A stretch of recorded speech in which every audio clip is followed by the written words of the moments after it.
Santa Fe High School shooting last week, and it's just hard for us to kind of wrap our head around another violent act in schools.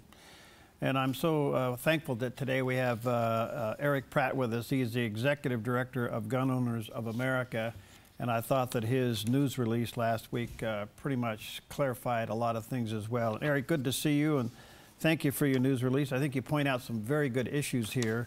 But it is another shooting, and 10 people have died, and we shake our heads. I think it took 30 seconds for some members of the media and certainly the left to pounce on some means of gun control. Where are we today, and what you're thinking? Well, I think you really hit the issue. It has sparked calls for gun control again. And yet what's becoming increasingly clear is what the Texas Lieutenant Governor Daniel Patrick has been reporting. And I found this very interesting. He's been visiting the wounded in the hospitals. And the thing that he reports is that overwhelmingly he's hearing from the wounded teens, we want to see our teachers being armed. You know, the situation we have in this country is that of all the public mass shootings dating back to 1950, over 97% of them are occurring in gun-free zones, in places where guns are banned. These killers over and over are targeting these areas. Why? You know, for the same reason that they're not targeting gun ranges and police stations. It's because they want to be the only one with a firearm.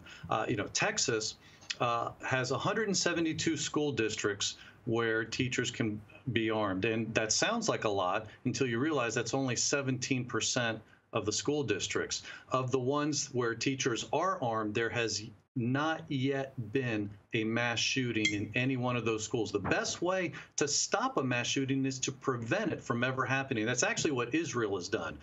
Israel had a situation with school attacks a couple decades ago. They started arming security guards at the schools. They've armed some of their teachers. Now their kids can go to school in safety. Even though they're in the midst of turmoil and terrorism, their kids are able to be educated in safety. Sad we've reached this point in America, but are we heading for schools to be treated like airports, you think? Well, certainly that, you know, you have a choice. Either you have a hard target where it's very difficult to, you know, a place where people are protected, or you have soft targets, which is what we have now throughout most of the country in our schools.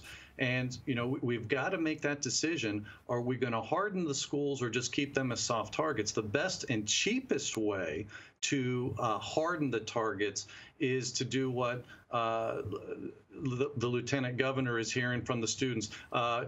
Another voice kind of crying out in the wilderness, if you will.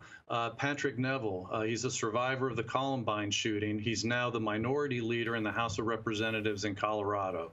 And he has forcefully argued for arming teachers. He says if there were armed teachers that day in Columbine in 1999, he says, I would have more of my friends alive today. You know, that's what needs to be done. And sadly, you know, it's ironic because the anti-gun liberals are pointing to the gun culture, so-called, saying that's what's causing the problem, when really it's the liberal culture that is the problem. It's their policies. It's their policies which have created these gun-free zones that now over 97% of the public mass shootings are occurring in these places where guns are banned. And look at all their other policies.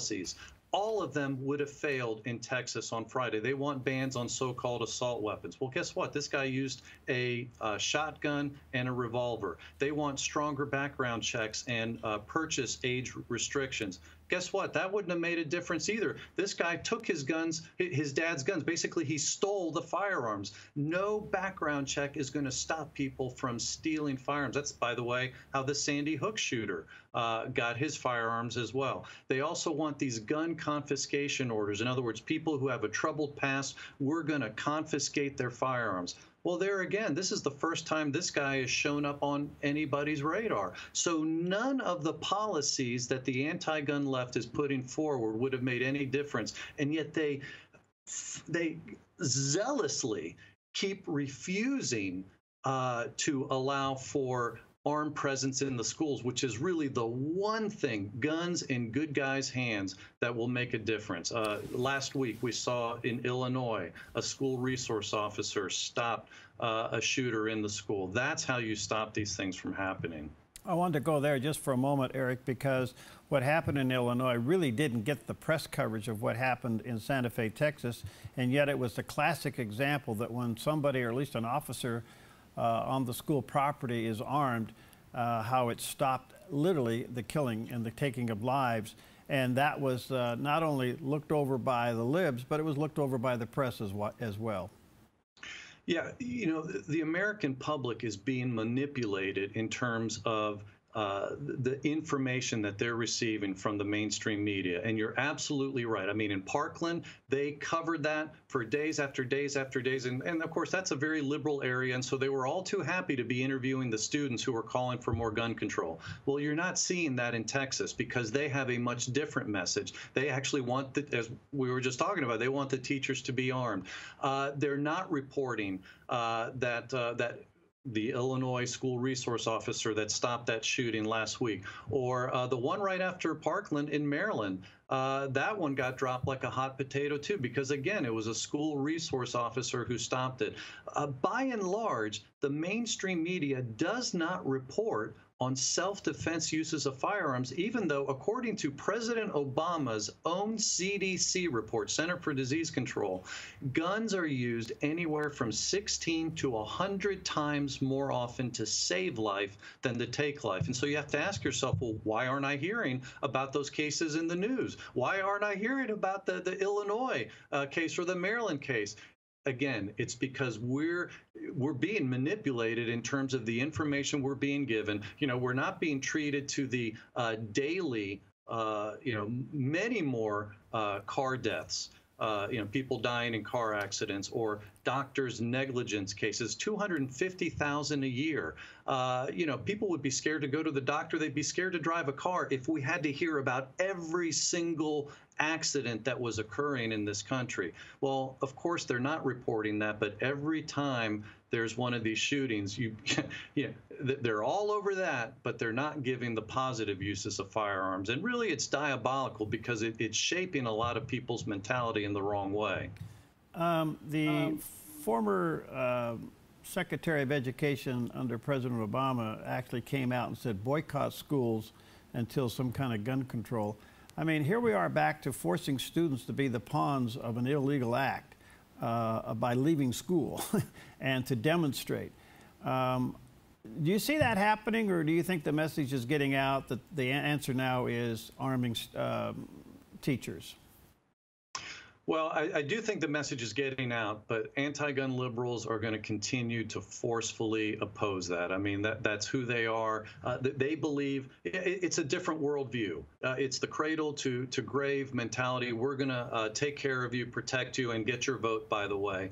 And so, and it is kind of ironic because they don't want us having firearms, and yet that means that the police would be left with firearms, who they're always attacking as racist and oppressive, and the Trump administration would also have the firearms. So you can't expect them to be consistent in their thinking either.